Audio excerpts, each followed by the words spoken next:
PSG 2, Liverpool 0, and I have seen an absolute footballing lesson today.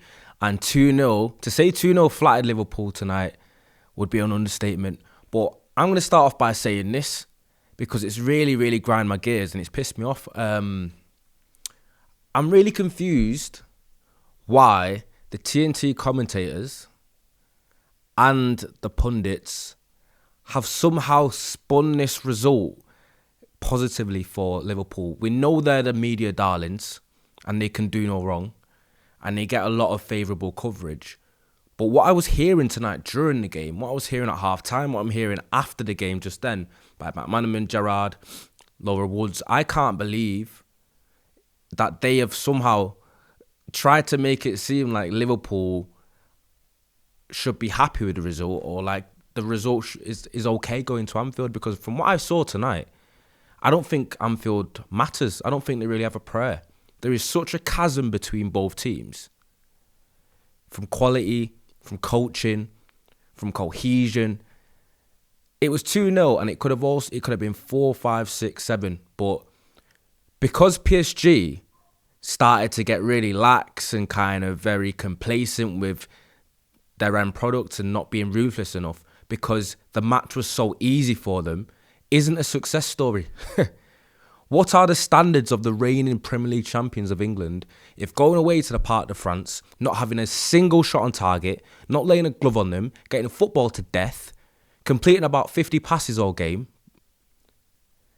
and being 2-0 down going into a second leg? How can you spin that with any type of positivity?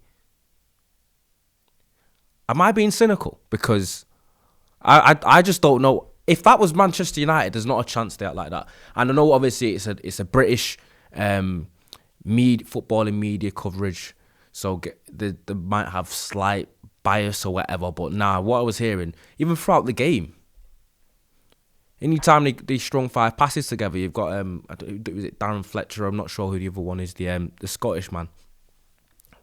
So good spell for Liverpool here.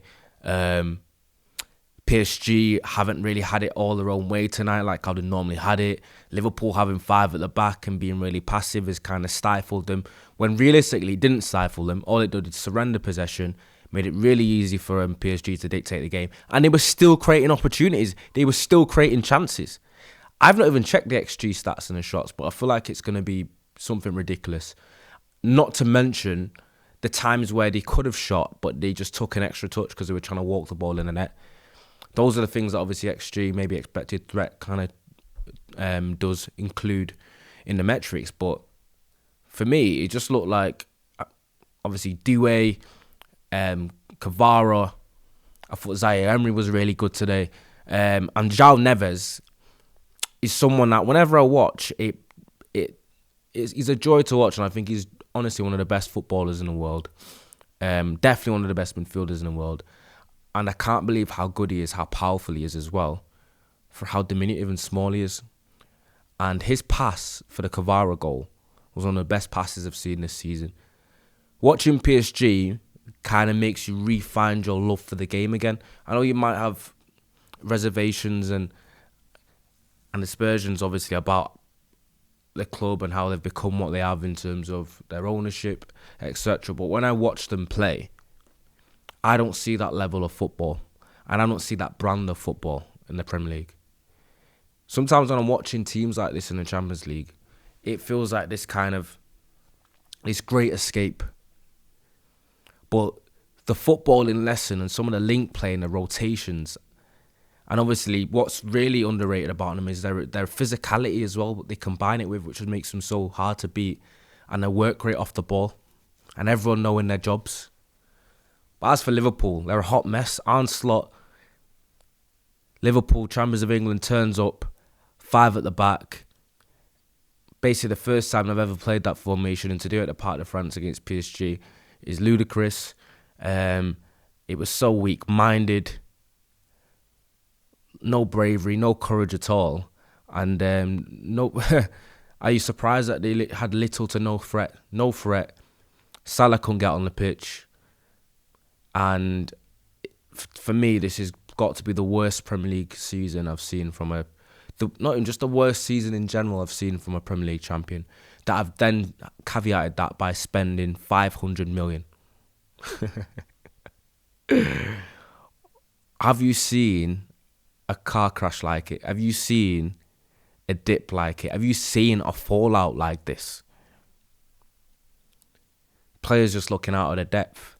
Van Dijk for the Doué goal. Twerking, bending over, trying to catch wines again, instead of blocking the ball and being front on like centre-halves properly do. But he always wants to look pretty, he always wants to look cute doing things.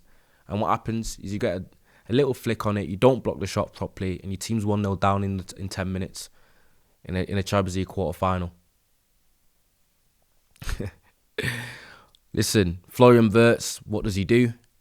I'm going to fully expect there to be no scrutiny towards him, no hit pieces, no criticism, no mention of how much he cost and his output. Ekitike, I'm a big fan of. Flicks and tricks today, not coming off. Playing a bit like a false footballer. Being a bit lightweight up there. Taking too long to pass the ball. Just look like a team devoid of ideas. And then you've got Dominic Szoboszlai, who's been their best player all season. When you put him in games like this, I feel like he gets a little bit exposed in midfield. It looks like a guy that just road runner, honest player, utility player, but looks a little bit out of his depth in the middle of the park when you're playing against these technicians like Vitinha and Zaire Emery, who I'm a big fan of, and João Neves. It just shows the levels. It really, really does. Gravenberch, carry first, lose the ball. Just the whole composition of the team. Jeremy Frimpong had a couple of bright moments for him actually at right wing. Got nothing on the other side. Trotting out Joe Gomez at left back. I don't know. If it wasn't for Dembele literally trolling today, and I thought Nuno Mendes was a little bit iffy in possession today as well. I'm actually watching that thinking PSG comfortably won, and I don't see a way that Liverpool have it in them, especially when PSG don't play until the next week. You've got Liverpool are playing Fulham on the weekend, which will take a lot out of them, and there's every chance they lose that game as well when I'm watching them play. I don't see how they turn this around. I don't see how they keep out PSG from scoring at their place. Don't look good enough defensively. And it honestly could have been 4, 5 or 6 today. And PSG were playing with their food. Second half, they weren't ruthless, playing with their food, man. Trying to walk the ball in the net, trying to get a little bit skill schooly. Not really showing any respect to Liverpool at all. And that is a testament to how easy they found it and how porous Liverpool were. But I need there to be a lot more volatility and a lot more questions being asked, a lot more cameras and mics being put in front of the face of Arne Slot. Start writing about the likes of Florian Wirtz, Isak coming on today for a cameo and doing nothing. They've got 2 players, one's been injured, but one wasn't playing well when he played anyway. The first 10 games that he did play, Isak. And you got Wirtz. You got 250 million, basically, of 2 players that broke the transfer record. I've done absolutely nothing for them. They have had a disastrous season. And today, they just look like a team devoid of ideas. Manager that don't really have a clue. And you know what? I'm enjoying every bit of it. And what I need for them to do, obviously 5 Champions League places. United need to secure it. I need Liverpool just to lose the rest of the games as well. And I'll be there. Liverpool, Chelsea already been knocked out. I think Bacola, if he was playing today with his pace and threatening behind, especially when he went man-to-man in that 5 at the back, he could have been even more scary. But honestly, I guess there's a glimmer of hope with it only being 2-0 when it could have been 3 or 4. But we saw 2 teams today that were on different footballing planets. And I don't know what that says about the Premier League and the direction of travel. Focus on physicality and not enough on technicality. Because today, PSG, that's how the game should be played. But anyway, that's it for me.